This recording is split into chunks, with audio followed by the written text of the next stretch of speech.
What's going on, guys? It's Rick here, and just a quick update on the Chevelle. Got a little bit of progress done, but that's not really why I wanted to make this video.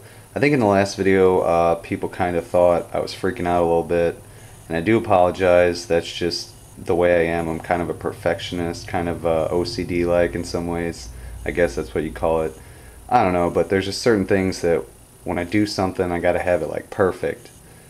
And I'm kind of glad that you guys made the comments, because it reminded me that, you know, it doesn't have to be perfect, you know, and I was kind of getting to the point where I was like starting to go crazy a little bit, but not really. I mean, it's just the way my brain works, I guess. But anyway, after reading the comments and everything, and watching some videos and everything, I got back to reality, I guess you could say, and now I'm back in the fun spirits of everything. So what I decided and what I figured out after all that thought process and everything was that I originally was going to switch the wheels and tires, but I decided, you know what, I'm going to keep this kit pretty much all box stock. I'm just going to modify a few things. And so I haven't decided if I'm going to use, more than likely going to go with the custom wheels here, and I'm going to dechrome them, probably paint them satin black, match the trim. I don't know, who knows. That's not a big deal right now, because the weather's been wreaking havoc on anything that would be involving painting. It's just been up and down. It's been ridiculous. But it looks like I can run either the stock wheels or these wheels in a configuration of these stock tires here, and this is what I'm trying to figure out. I might either run these, or, whoops, I'll run the stock tires in front, and I'll run these larger tires in the back, which are actually the street machine tires for the front, and then you run the slicks in the back, of course. But it looks like I should be able to pull off running it like that, and I think that'll kind of give it a good look, because I kind of did a little bit of mocking up, and it looks like I should be able to lower this thing quite a bit and still retain the larger wheels in the back, and that's kind of what I wanted to go for.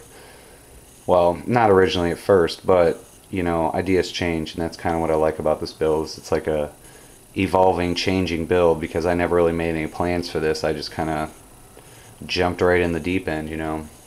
But anyway, like I said, the interior, this is all good to go for primer. I found a spring here. I might try to cut this down and use it in the rear. I need to work on this rear axle, cut the exhaust off. But it's like you guys said, you know, and I think Joe Thompson also commented on how he had built a few of these kits. And it's like I thought I said in the last video too. It's like, I remember when I was younger, this kit seemed like it went together better than this, you know. So maybe I did just get one that, you know, sat the wrong way or something. But yeah, I was going to start drilling out these little vents here, but I don't know if I'm going to do that now or if I'm going to start on something else. But I'm really looking forward to see how this mesh is going to look in there. The only downside I can see about this is it just starts to fray apart, so I'm going to have to probably glue the ends, or maybe singe the ends with a lighter or something to get them to not fray apart, and then I'll cut out a small piece and I'll super glue it up underneath here when I cut this out. And I'm just going to use a drill and just a file and everything to make it. I don't need to get the Dremel out or anything for this.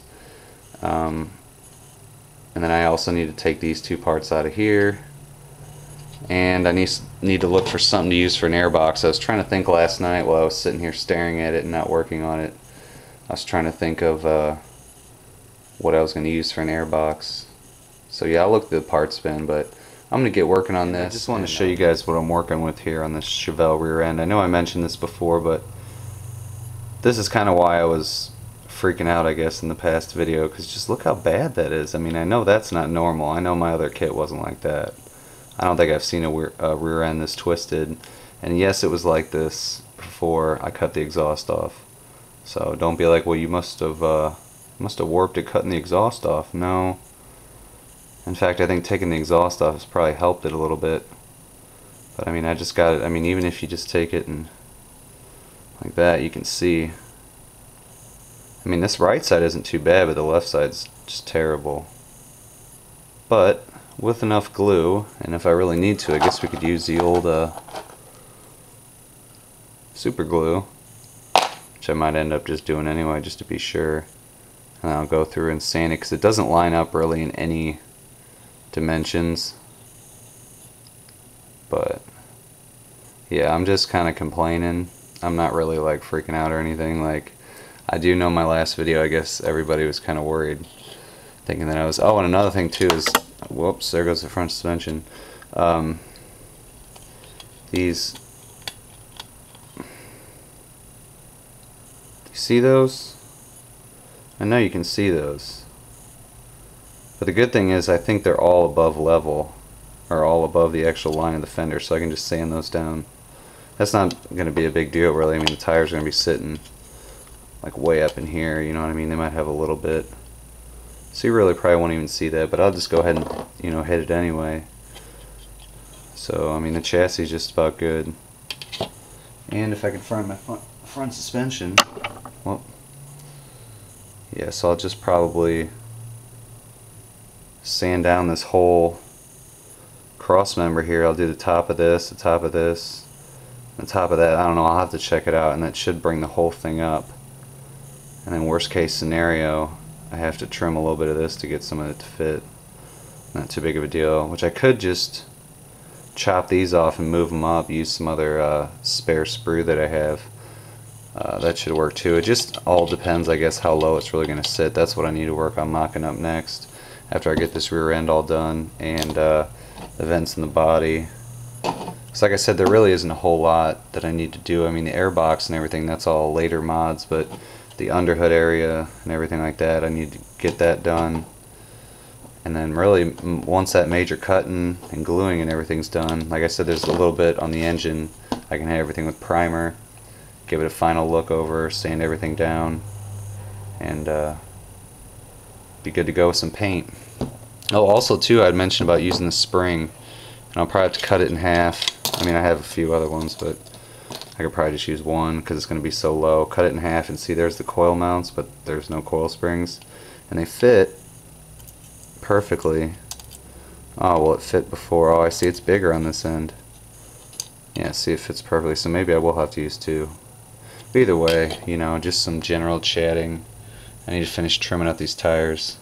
And for anybody who hasn't seen or hasn't used this trick, if you guys have these vinyl tires like this, or any tires that have the parts trees on them like this, all you gotta do is just take the tire when it's like this and cut it off with whatever you cut it off, and leave, you know, a little bit on there, and then just take some clippers here. These I think are like toenail clippers. They're a little bit bigger, but I've been using them for modeling forever, and you just get in there and it's almost perfect, you know, to trim in that.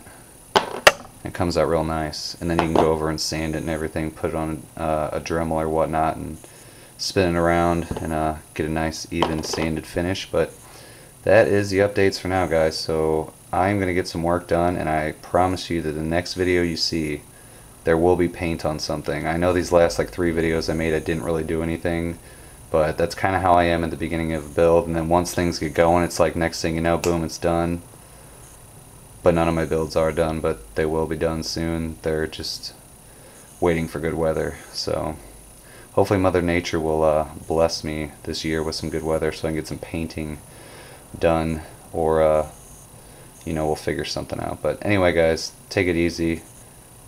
Lots of great videos out there. The community is just getting larger every day. Like I always say, you know, I see a new builder on there, you know, every other day I get on YouTube and check out new builders, and usually I find one. So it's pretty cool, you know, young, old, people getting back into the hobby, people starting, you know, it's pretty cool. So I appreciate all the views and all the good words that people have for me and everybody else in the community. So it's really cool, and I know a lot of people have been realizing that it's almost like a family, you know what I mean? And, you know, it's like, even though none of us have really ever met each other, and some of us don't even know what we look like. I mean, my very first video I made, there was a face-to-face, so you could see what I look like there. But once I get a new camera and I get a better setup, I will start making more face-to-face videos. It's just the setup I'm in now, it's not a very comfortable scenario, and I don't have a viewfinder on my camera, and it's just a pain in the butt. So anyway, I'm gonna stop rambling in this video. So you guys take it easy. Lots more videos to come.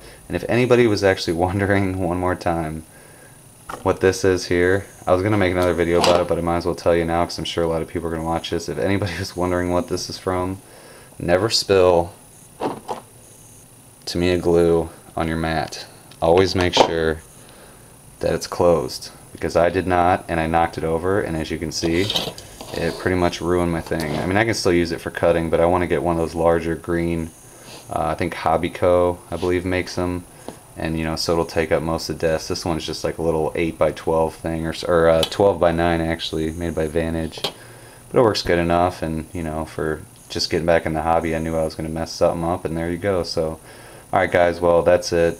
I'm getting too far in this video, so you guys take it easy. Lots more videos to come. Chat with you soon.